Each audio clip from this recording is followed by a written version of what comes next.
ਮੈਂ ਤੁਹਾਡਾ ਵੀਰ, ਤੁਹਾਡਾ ਮਿੱਤਰ ਜ਼ੁਲਫਕਾਰ ਜੱਟ ਤੇ ਤੁਸੀਂ ਦੇਖ ਰਹੇ ਹੋ ਗੱਲ ਵੇਲੇ ਦੀ। ਤੇ ਅੱਜ ਦੀ ਗੱਲ ਵੇਲੇ ਦੀ ਇਹ ਵੇ ਕਿ ਭਾਜੀ ਜੀ ਕੇ ਮਰੋ। ਮਤਲਬ ਸਿੱਧਾ ਜਿਹਾ ਕਿ ਜਿਹੜਾ ਤੁਹਾਡਾ ਕੰਮ ਕਰਨ ਨੂੰ ਦੁਨੀਆ ਤੇ ਦਿਲ ਕਰਦਾ ਨਾ, ਉਹਨੂੰ ਕਰ ਗੁਜ਼ਰੋ।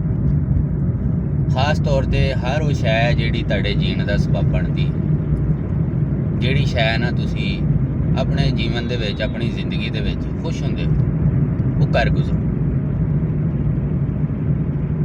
ਅਕਸਰ ਅਸੀਂ ਲੋਕ ਸੋਚਦੇ ਹਾਂ ਕਿ ਯਾਰ ਗੱਲ ਇਹ ਵੇ ਕਿ ਸਾਨੂੰ ਇਹਦੇ ਵਾਸਤੇ ਲੰਮੇ ਚੌੜੇ ਲਵਾਜ਼ਮਾਤ ਔਰ ਲੰਮਾ ਚੌੜਾ ਰੁਪਈਆ ਚਾਹੀਦਾ ਜੀਣ ਵਾਸਤੇ। ਇਹਦੇ ਵਿੱਚ ਕੋਈ ਸ਼ੱਕ ਨਹੀਂ ਕਿ ਜ਼ਿੰਦਗੀ ਨੂੰ ਬਹੁਤ ਬਿਹਤਰ ਜੀਣ ਵਾਸਤੇ ਬਹੁਤ ਲੰਮਾ ਚੌੜਾ ਰੁਪਈਆ ਵੀ ਚਾਹੀਦਾ। ਕਮਾਓ, ਮਿਹਨਤ ਕਰੋ, ਜਿੰਨਾ ਢਿੱਲ ਵੱਜਦਾ ਮਾਰੋ। ਲੇਕਿਨ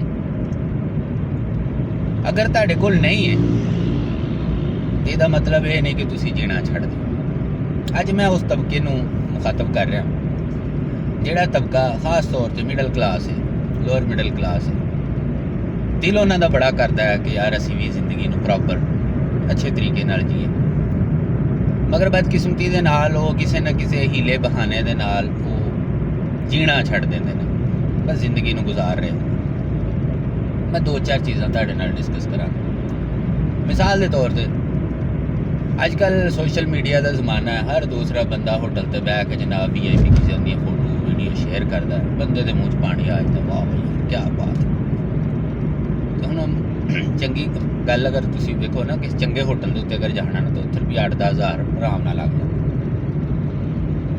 ਹੁਣ ਉਹ ਬੰਦਾ ਸੋਚਦਾ ਯਾਰ ਮੈਂ ਕਿਵੇਂ ਜਾ ਸਕਦਾ? ਭਾਈ ਜਾ ਸਕਦੇ। ਫਰਕ ਇਹ ਵੇ ਕਿ ਤੁਸੀਂ ਉਹ ਜਿਹੜਾ ਸ਼ਸ਼ਕੇ ਵਾਲਾ ਹੋਟਲ ਹੈ ਉੱਥੇ ਨਾ ਜਾਓ।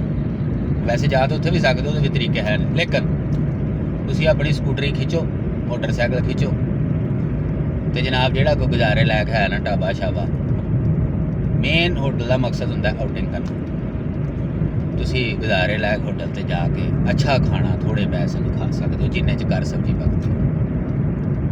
ਲਿਹਾਜ਼ਾ ਤੁਸੀਂ ਉਸ ਚੀਜ਼ ਨੂੰ ਆਪਣੇ ਦਿਲ ਦੇ ਅੰਦਰ ਹਸਰਤ ਬਣਾ ਕੇ ਨਾ ਰੱਖੋ, ਉਹਨੂੰ ਕੱਢੋ ਬਾਹਰ। ਤੁਸੀਂ ਜਾਓ ਨਾਲ ਕਿਸੇ ਬੇਲੀ ਨੂੰ ਖੜਨਾ, ਉਹਨੂੰ ਲੈ ਜਾਓ, ਉੱਥੇ 4 ਫੋਟੋ ਆਪਣੀਆਂ ਬਣਾ ਕੇ ਜੋ ਤੁਹਾਡਾ ਦਿਲ ਕਰਦਾ ਕਰਕੇ ਤੇ 500-700 ਦੇ ਵਿੱਚ ਜਨਾਬ ਤੁਸੀਂ ਭੁਗਤਾ ਕੇ ਆ ਜਾਓ। ਬਰਗਰ ਭਾਜਨ 550-600 ਦਾ ਵੀ ਮਿਲਦਾ ਹੈ ਤੇ ਬਰਗਰ 180 ਰੁਪਈਆਂ ਦਾ ਵੀ ਮਿਲਦਾ ਹੈ, ਠੀਕ ਹੈ।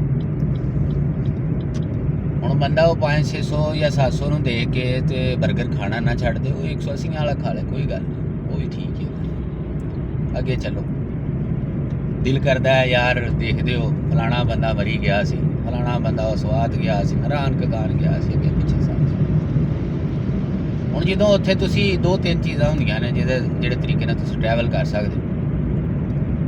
ਨੰਬਰ 1 ਕਿ ਤੁਸੀਂ ਜਿਹੜੇ ਕੋਈ ਟੂਰ ਵਾਲੇ ਹੁੰਦੇ ਨੇ, ਜਿਹੜੀਆਂ ਕੰਪਨੀਆਂ ਹੁੰਦੀਆਂ ਉਹਨਾਂ ਦੇ ਨਾਲ ਜਾਓ, ਉਹ ਵੀ ਇੱਕ ਅੱਛਾ ਖਾਸਾ ਪੈਸਾ ਹੈ। ਉਸ ਤੋਂ ਇਲਾਵਾ ਅਗਰ ਤੁਸੀਂ ਜਨਾਬ ਆਪਣੀ ਗੱਡੀ ਤੇ ਉਹ ਤੁਸੀਂ ਖਾ ਵੀ ਹੈ, ਲੇਕਿਨ ਗੱਲ ਇਹ ਵੇ ਕਿ ਤੁਸੀਂ ਜੀਣਾ ਚਾਹੁੰਦੇ ਹੋ, ਤੁਸੀਂ ਭਾਜੀ ਬੱਸ ਤੇ ਬਹੋ, ਚੁੱਪ ਕਰਕੇ ਜਿਹੜਾ ਪਬਲਿਕ ਟਰਾਂਸਪੋਰਟ ਦਾ ਕਿਰਾਇਆ ਉਹ ਦਿਓ ਤੇ ਜਾ ਕੇ ਉਹ ਜਿਹੜਾ ਵੀ ਮਕਾਮ ਹੈ ਉੱਥੇ ਪਹੁੰਚੋ। ਸਾਰੀ ਦਿਹਾੜੀ ਉੱਥੇ ਫਿਰੋ ਟੁਰੋ। ਉਸ ਤੋਂ ਬਾਅਦ ਦੇ ਵਿੱਚ ਸ਼ਾਮ ਨੂੰ ਅਗਰ ਤੁਹਾਡਾ ਦਿਲ ਹੈ ਤੇ ਫਿਰ ਬਹੋ ਵਾਸਤੇ ਤੇ ਘਰ ਨੂੰ, ਨਹੀਂ ਤੇ ਕੋਈ ਸਸਤਾ ਜਿਹਾ ਕਮਰਾ ਵੇਖ ਕੇ, ਕਿਉਂਕਿ ਕਮਰੇ ਜਿਹੜੇ ਨੇ ਨਾ 1000-2000 ਤੋਂ ਸ਼ੁਰੂ ਹੋ ਕੇ ਤੇ 5-7-10 ਹਜ਼ਾਰ ਨਹੀਂ 50,000 ਤੱਕ ਵੀ ਜਾਂਦੇ, ਪਰ ਉਹ ਡਿਪੈਂਡ ਕਰਦਾ ਕਿ ਤੁਸੀਂ ਕਿਸ ਤਰ੍ਹਾਂ। ਮੈਂ ਗੱਲ ਉਹਨਾਂ ਲੋਕਾਂ ਦੀ ਕਰ ਰਿਹਾ ਜਿਨ੍ਹਾਂ ਦੇ ਵਸਾਇਲ ਘੱਟ। 1000 ਰੁਪਏ 'ਚ ਕਮਰਾ ਲਓ ਜਾਂ 1500 ਰਾਤ ਗੁਜ਼ਾਰੋ, ਸਵੇਰੇ ਗੱਡੀ ਤੇ ਬਹੁਤ ਘਰ। ਯਾਨੀ ਜਿਹੜਾ ਬਜਟ ਤੁਹਾਡਾ 20-25 ਹਜ਼ਾਰ ਦਾ ਸੀ ਨਾ, ਉਹ 5-7 ਹਜ਼ਾਰ ਦੇ ਵਿੱਚ ਪੂਰਾ ਹੋ ਜਾਵੇ, ਠੀਕ। ਲਿਹਾਜ਼ਾ ਇੰਨਾ ਕਿਤੇ ਬੰਦਾ ਔਖਾ ਸੌਖਾ ਹੋ ਕੇ ਕਮੇਟੀਆਂ ਪਾ ਕੇ ਸਾਲ ਵਾਸਤੇ ਕਰ ਸਕਦਾ। ਉਸ ਤੋਂ ਬਾਅਦ ਦੇ ਵਿੱਚ ਜੇ ਗੱਲ ਕਰੀਏ ਲੀੜੇ ਲੱਤੇ ਦੀ, ਖਾਣ ਹੰਡਾਣ ਦੀ, ਪਾਣ ਦੀ, ਤੇ ਭਾਜੀ ਉਹਦੇ ਵਿੱਚ ਇਹ ਵੇ ਕਿ ਤੁਸੀਂ ਅਗਰ ਕਿਸੇ ਦੇ ਬ੍ਰਾਂਡ ਤੋਂ ਮੁਤਾਸਰ ਹੋ ਰਹੇ ਹੋ ਕਿ ਯਾਰ ਵਾਓ ਇਹਨੇ ਤਾਂ ਬੜਾ ਤਗੜਾ ਬ੍ਰਾਂਡ ਪਾਇਆ, ਠੀਕ ਹੈ, ਮੇਰੇ ਕੋਲ ਵੀ ਇਹ ਹੋਣਾ ਚਾਹੀਦਾ ਸੀ। ਔਰ ਅਗਰ ਬਹਿਸ ਦੇ ਤੌਰ ਤੇ ਕਿਸੇ ਵਜ੍ਹਾ ਤੋਂ ਨਹੀਂ ਹੈ, ਪਰੇਸ਼ਾਨ ਹੋਣ ਦੀ ਜ਼ਰੂਰਤ ਕੋਈ ਨਹੀਂ। ਜਿਹੜਾ ਸਭ ਤੋਂ ਤਗੜਾ ਬ੍ਰਾਂਡ ਹੈ ਨਾ, ਤੁਸੀਂ ਉਹਨੂੰ ਦੇਖੋ, ਉਹਨੂੰ ਚੁੱਕੋ ਤੇ ਆਪਣੇ ਕਰੀਬ ਤਰੀਨ ਜਿੱਥੇ ਵੀ ਤੁਸੀਂ ਰਹਿ ਰਹੇ ਹੋ ਉੱਥੋਂ ਦੇ ਲੰਡੇ ਬਾਜ਼ਾਰ ਦੇ ਵਿੱਚ ਜਾਓ, ਐਨ ਮੁਮਕਿਨ ਹੈ ਕਿ ਜਿਹੜਾ ਤੁਹਾਡਾ ਰਿਕੁਆਇਰਡ ਬ੍ਰਾਂਡ ਹੈ ਨਾ, ਜਿਹੜਾ ਤੁਹਾਡਾ ਪਸੰਦੀਦਾ ਬ੍ਰਾਂਡ ਹੈ, ਉਸ ਤੋਂ ਵੀ ਚੰਗੇ ਬ੍ਰਾਂਡ ਦਾ ਜੁੱਤਾ ਤੁਹਾਨੂੰ ਉੱਥੋਂ ਮਿਲ ਜਾਏ। ਠੀਕ ਹੈ, ਸੋ ਲਿਹਾਜ਼ਾ ਤੁਸੀਂ ਉਸ ਬ੍ਰਾਂਡ ਨੂੰ ਵੀ ਇੰਜੋਏ ਕਰ ਸਕਦੇ ਹੋ। ਇਸ ਵਾਸਤੇ ਤੁਹਾਨੂੰ ਇਸ ਚੀਜ਼ ਨੂੰ ਲੈ ਕੇ ਪਰੇਸ਼ਾਨ ਨਹੀਂ ਹੋਣਾ ਚਾਹੀਦਾ ਕਿ ਜੀ ਸਾਡੇ ਕੋਲ ਬਹੁਤ ਸਾਰੇ ਵਸਾਇਲ ਹੋਣਗੇ ਤੇ ਫਿਰ ਹੀ ਜ਼ਿੰਦਗੀ ਜੀ ਸਕਦੇ।